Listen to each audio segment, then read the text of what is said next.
Everyone, this is Villains Man. I'm JVD. And I'm Smiley. And today for Dungeons and Discussing, we're talking about a mechanic that we implement out of the Abyss game, the Gestalt. And Gestalt's been around for a long time, and a lot of new players, which I think a lot, maybe half the population of D&D now is new players. 5th edition's done really well, and there is no Gestalt, but if you look back at 3.5 with the Unearthed Arcana book, there's a little thing in there called Gestalt. And the idea of Gestalt actually does date back to AD&D. Yes. Like the elf class was both a fighter and a wizard simultaneously. Mm-hmm. That's kind of what bred the idea of the Gish to begin with. Now, here's the issue. When you do Gestalt, you become very uber powerful. Have you ever played a Gestalt character 3.5? I did. Much in the vein of what Evan's playing, mine was a monk wizard. I played, and I've done it once, the very first time I should say. I've done it twice.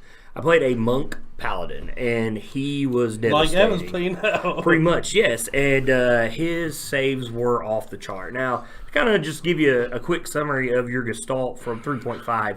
Okay, so you get the best of each class when it comes to stats. So, obviously, you want to take a fighting class, something like Fighter, Paladin, Ranger, Barbarian, because then you're going to get good attack saves.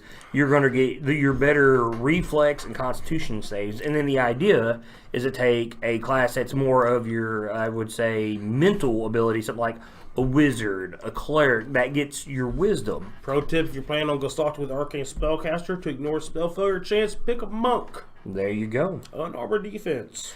And then you would break down, you'd get the higher of the hit points, so therefore that's where your fighter, barbarian class would come in. You get the better of skills, which rogue becomes awesome, ranger becomes awesome. I have played a ranger rogue. Yeah.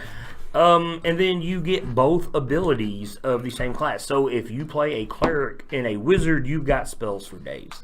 And spells for days? What made ours crazy is we used to have this rule that every spell that you got twice. So he's a little off camera. Evan, you remember those days? Pick a spell. You get the spell twice. I take Fireball 3 times. I have it 6. So, no. Yeah. But in our game, we're down to 3 players, and to try to kind of even us up, we got the idea, let's Gestalt 3.5. I mean 5e. Yeah. Not 3.5. We don't want to do that. And since Smiley was running the game, we kind of left it up to him to what he would allow us to do. And this is where you take over probably for the rest of this video. Well, I streamlined it some. I took notes on it since then. But essentially, you have a primary and a secondary class. Your primary is where you're getting your base hit points from, and like various things. You get a skill from your secondary class, but you make your character off your first class first. You can swap out a save from one from your secondary class if you want, and you get a skill from your secondary class. But other than that, you get everything you would normally get with your primary class. So you get a save and a skill. You get the features of both unless you get the same feature on the same level. I kind of want, because if you're a fighter, you want to keep, the point of a fighter is you get the extra ability bumps, so that way you still get those without getting like 20 because you have 2 classes. Yes. But you can go fighter rogue and get like an extra one from both of them. And to add to that, I'm assuming, because I don't play a class that has this, but Evan does because he's a paladin monk. When you get the extra attack, you get the extra attack once. If you read the extra attack feature, it covers that itself. So, but some people tend not to read everything, kind of like spiritual weapon. Yes, I found something else about that. Don't worry about that. We'll cover that later. We may do a video just for that. That blew my mind. But extra attacks written that at level 5 when you first get it says you may make 2 attacks instead of 1, so that it won't stack with itself. The fighter has a special one that starting at level 11 they may make 3 attacks. At level 20 they may make 4, which is what makes fighters really good for that. Yes.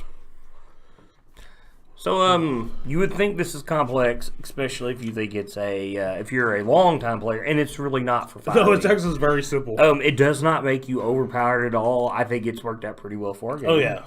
Now, the question I have for you as the DM, and I see no issue with it considering that I'm doing it, I started out playing a homebrew class for you that you were working on, and I didn't go Gestalt. Yeah. But then you worked it where how about you take another archetype from that class? Now, with Gestalt, the way we're homebrewing it here, would you think that would be okay for regular games? What I did with the Gestalt is you only get an archetype from your primary class. So, but I'm now playing one right now, and to me, it has not really helped me nor hurt my class. It doesn't make me more for flavor, yes, more than anything. But would you, as what I'm saying, allow that? Would you allow someone to take? Take two. Yes. Oh yeah, I don't have a problem with it. In my mind, that's a single class Gestalting. No, that's true. So I'm trying to think of any instance where that might be overpowered. Maybe Barbarian. Not really. The thing with Barbarian is like one gets resistance to everything at third level. The other one just gets one additional attack as a bonus action in exchange for exhaustion. Neither one of those, like the resistance is of course amazing, but the other thing in my opinion ain't that good. Okay, yeah, so there's no issue there. Off the top of my head, I'm trying to think of issues since I'm watching these guys play one, and we've been talking about this. Any issue I can think off the top of my head, and I can't. It's not overpowered. The cool thing about it, to me, is, and what makes it not an issue, is a lot of your abilities in D&D are one-time use only, basically almost a whole day. Or you get it in a short rest, and as long as we've been playing 5e most of the time, when you get a short rest, it might be a while. Like, you're not going to take a short rest in the middle of a brawl, for instance, like what we kind of just did. Yeah, I'm very loose with time frames for that. Yes. Something that you notice whenever I said you can go ahead and take a short rest. And that's the thing, depending on your class how you set that up, I mean, most of your stuff is you get back over a long rest. So, I mean, it doesn't make your character overpowered at all. I mean, and the cool thing about this with 5e is you have you can max your HP for your classes, which we don't. We take the base, what's in the book, and that really helps you. Everybody has the same attack. You know, the same proficiency bonus because you don't have an attack bonus. So, I mean, your attacks isn't god-awful. Your saves aren't god-awful. So, even when you're Gestalt a lot, I've seen it online where a lot of people are against that with 5e. It's not overpowered. The only thing really broken, in my opinion, is if you are the Paladin Monk and doing... But you don't have enough spell slots to really take advantage of that. Yeah. So it balances itself back out. But it constantly gives you something to do always. And that is the one thing I've realized with Evan the Great. That's one thing I enjoy about Gestalt, because you'll see James flipping back and forth between, I'm a wizard now. No, I'm a fighter. I'm a wizard now. And then you have, like, Evan, he's always able to punch people whenever. He always has something to do with every bit of his turn. One thing I did with Gestalting is that it's not multi-classing. You don't get spellcasting for more than one source. You just take the highest form of spellcasting. And you still have to share your spells with those slots. Yeah, you have one set of spell slots. You just take whichever spellcasting you get first, that's your spellcasting. Yes. And so that kind of might make things a little tricky because then you've got to learn... Gestalting with Warlock Sorcerer might be a bit broken without its blast. Yeah, that's very, very true.